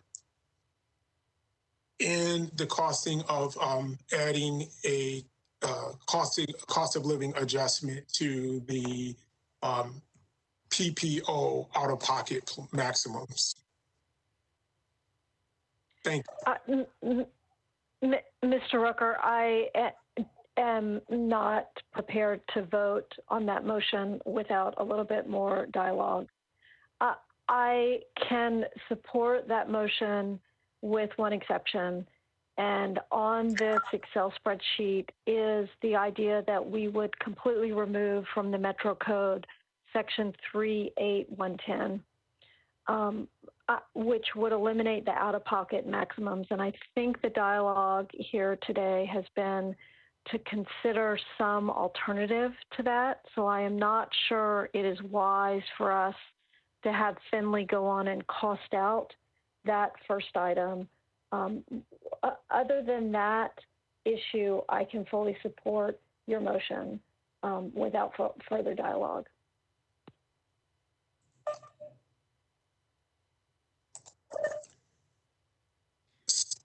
This is Dick Chapman. I have a suggestion. In correspondence to you on December 9th, I suggested that perhaps we lay out an organized way to advance the overall out-of-pocket maximum. I think I suggested that we take like a $500 jump 1 year and then do $100 jumps after that. And that still puts us, based on survey information that I've seen, at relatively low out-of-pocket maximums. And the trade-off there is basically how are you going to determine premiums, because that will result in part in a cost savings to the plan that's passed on to all members, but a cost shift to those members that have higher expenses than others. Okay, before we get too far down, I want to go ahead and take a look at, there was a motion made by Mr. Rucker to cost items 1 through 4, the COLA and recommendation of the PPO out of pocket maximum, and the recommendation of a 3 to 4 tier pharmacy instead of a 2-tier. Mr. Rucker, is that still your motion, or would you like to amend your motion at this time, because there is a motion on the table? I think right now that's my motion. I continue to keep that motion out there. Okay, do we have a second for that motion? Just to cost everything out, bring it back to the committee, either at the first or second meeting. This is Dick Chapman. I'll second the motion. Okay, so we have a motion and a second to cost items 1 through 4 and the pharmacy tier and the COLA for the PPO out of pocket maximum. Let's go ahead and take a vote on this motion. Mr. Brassel?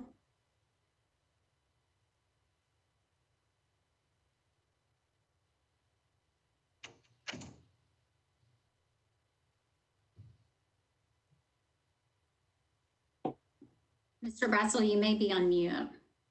Aye. You hear me? Aye. Mr. Chapman? Aye. Mr. Rucker? Aye. And Ms. Stagg?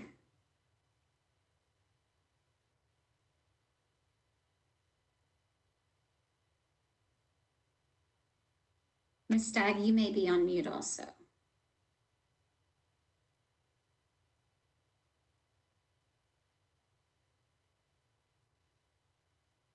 Can you hear us, Ms. Stagg?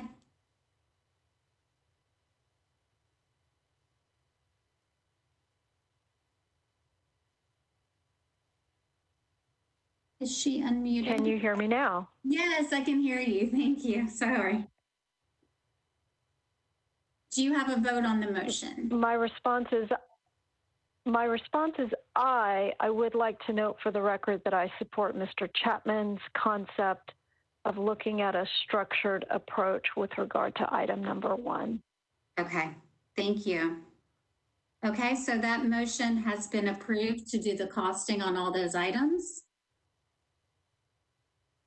Are there any recommendations besides the one to include the ECC 911 that we heard earlier on item number 1? Are there any possible recommendations that would like to be made at this time? Or is there any other discussion that anyone would like to have regarding any of these items or any other items? And Mr. Chapman, we will be happy to put your financial agenda item on the next agenda in January. Sounds good to me. Let me ask one question. There's been discussion of offering a low-cost plan that would be attractive to at least some portion of the employees. we haven't heard much from the consultants about whether that's a good or not good idea to break up the pool. And additionally, how you would take steps to avoid the transfer of risk back and forth from what I want to call the regular plan or the existing benefit structure today compared to a low cost benefit structure. And I think I made a couple points about that at our last meeting about people transferring when they have a planned adverse risk. I will let our consultants, Kelly Lewis and Angela Watts, take that question. And then after that, I believe Director Hall has questions or comments. Okay. Well, I might let Director Hall go first. Well, it's simply because we were not instructed to come to this committee with all that information, just because we've been going through it with the benefit board. But and Director Hall, if you prefer, after you speak, I can review a few points from the last study session with the benefit board with regard to adverse selection, if you like, if you so direct me to. This is Shannon. I certainly welcome a hearty discussion by all parties on the call. So certainly Angela and Kelly, I would welcome your comments. I actually, before I forget it, I actually had raised my hand just to get some clarification to validate what Ms. Stagg had raised and Mr. Chapman had also kind of validated on the costing motion and outcome. As Christina kind of outlined, actuarial costings are required when you have benefit changes, whether those are cost increases or cost savings. So we certainly think it is very customary and appropriate, and there's funding available for us to cover those actuarial costings. And that information will be, I think, probably helpful to the committee as they are making their recommendations. But simply the removal of the plan language on the out-of-pocket maximum, it is, I think, to Ms. Stagg's point, not clear to me that that can be costed. Simply removing language without the parameters of what the cost change would be, I think, would be challenging. So, and then I'll come over and try to address Mr. Chapman's other question, but that was actually the reason why I'd raised my hand, is that maybe following this discussion, the committee could reevaluate whether or not there is something related to either the removal or modification of that plain language, because I heard different levels of comfortability by the board, possibly some a motion to kind of firm up what they'd like costed in lieu of the current $1,000 out-of-pocket max and $2,000 out-of-pocket max. So just want to say that first.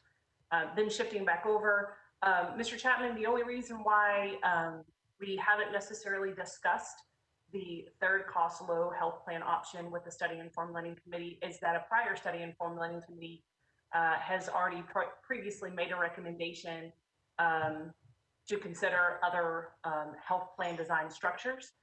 So we didn't necessarily need a recommendation from the committee, but went directly to the board so that they could start contemplating those decisions and give them plenty of time to study, ask questions, etc.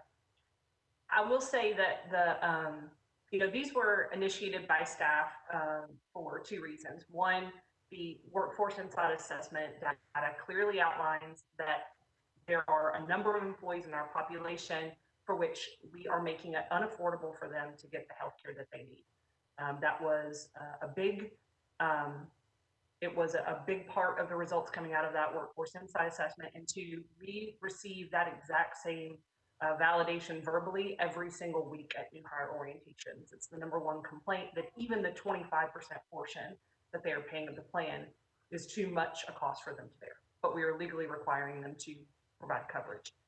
So I don't know that we're necessarily exploring, and again, I don't want to speak for the board, but I think the intent here was to open the doors of possibilities for the board to consider a way to address the overall need of a lower cost plan. So it could be that the board decides to offer a third lower cost healthcare plan, or they might want to change the current plan design structure.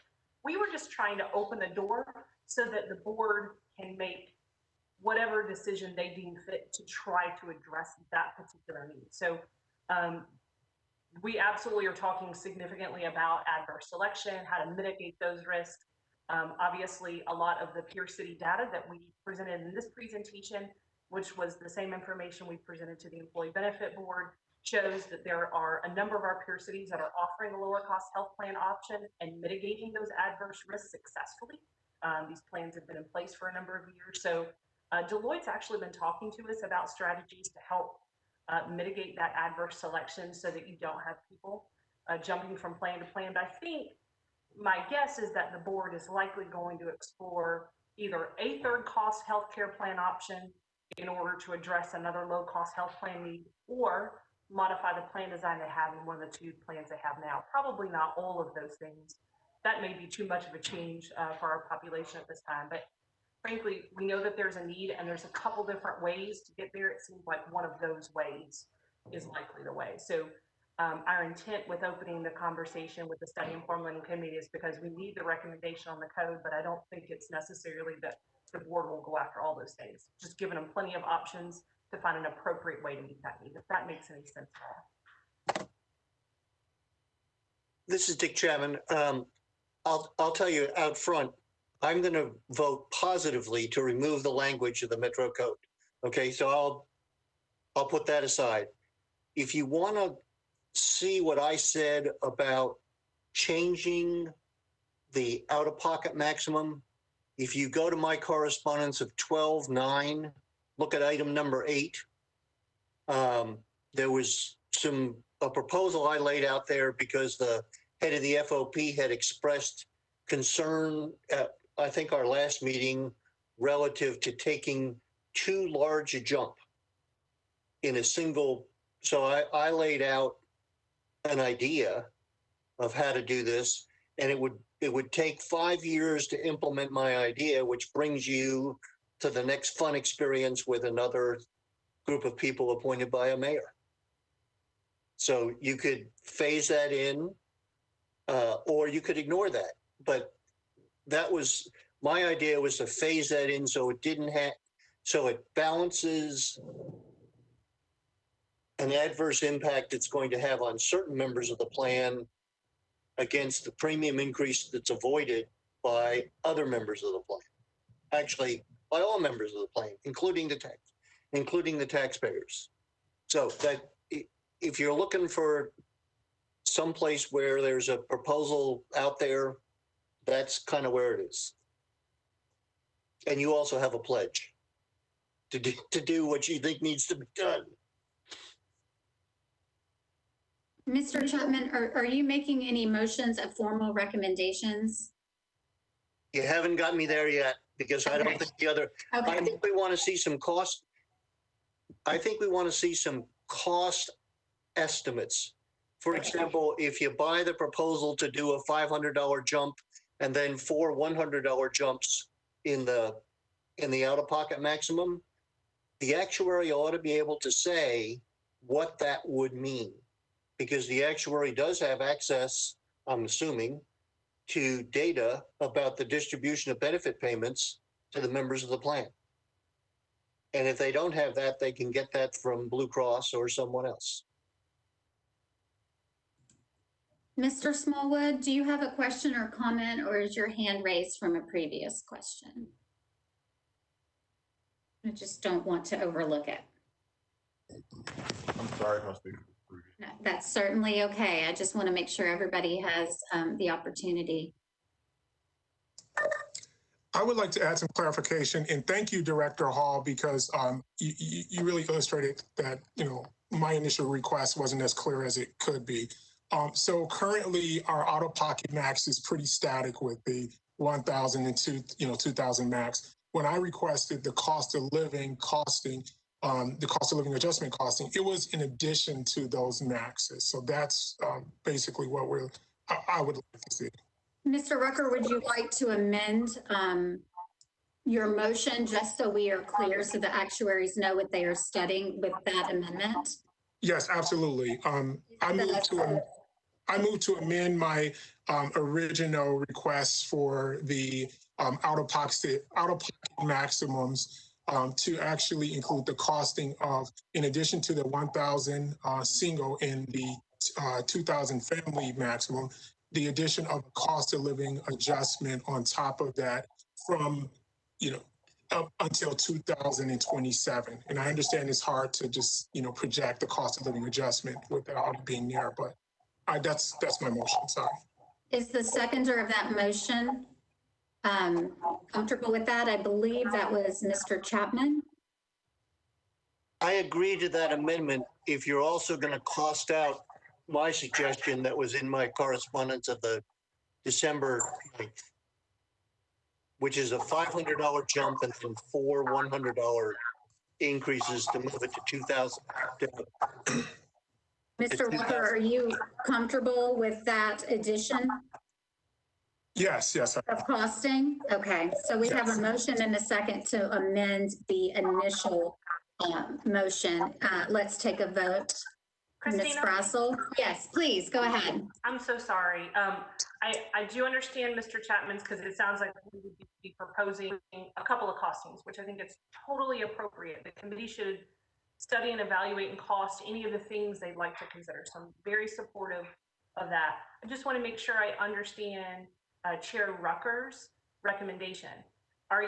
When you say a cost of living adjustment, are you saying that because we can definitively say that the plan design set in 1988 was 1,000 and 2,000, that you want the actuary to cost out the cost of living increases that occurred between 88 to current and then possibly project? I'm just not completely clear on what the cost of living adjustment, if it's retro from actual or if it's only prospective going forward. I just, only from the standpoint, maybe it's just me, but only from the standpoint of that we're all on the same page when cost what you'd like. No, I appreciate that. No, only perspective, not going back. Mr. Chapman, are you comfortable with that amendment? I'm fine. Okay, let's go ahead and take a vote on the revised motion. Ms. Brassel? Aye. Mr. Brassel, I'm so sorry. Mr. Rucker? Aye. Ms. Stagg? Aye, yes, I fully support. Thank you. And Mr. Chapman? Aye. All right, thank you. Motion passes.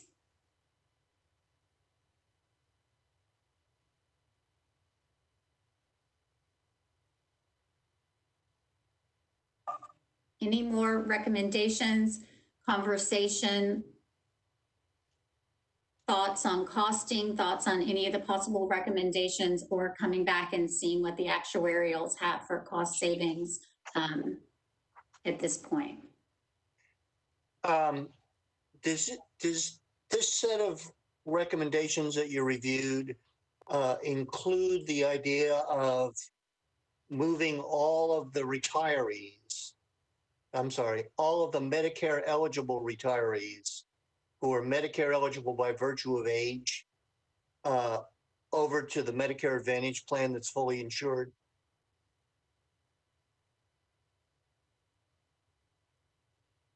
I just want to make sure that that item is still on there. Is that item number 6? Oh, no, it's not. Just a second. Yes, it does. It's number 2.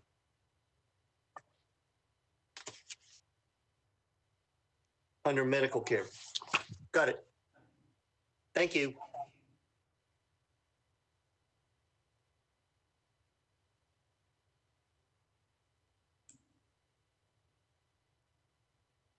Any further discussion, comments? I will get with the committee this week to schedule the 2 meetings in January. And like I said, we will most likely have 2 meetings in January and then 1 final meeting, the beginning of February, to finalize the recommendations so we can have the final report written, signed off on by the deadline, no later than February 18th.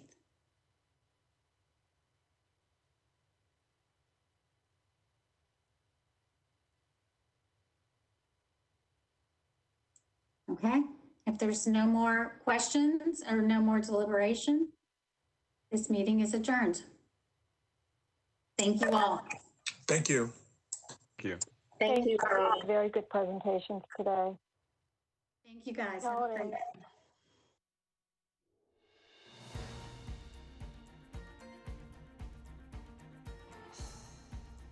This has been a service of the Metro Nashville Network. If you would like to see this presentation again, or for more information about this and other programs, visit nashville.gov.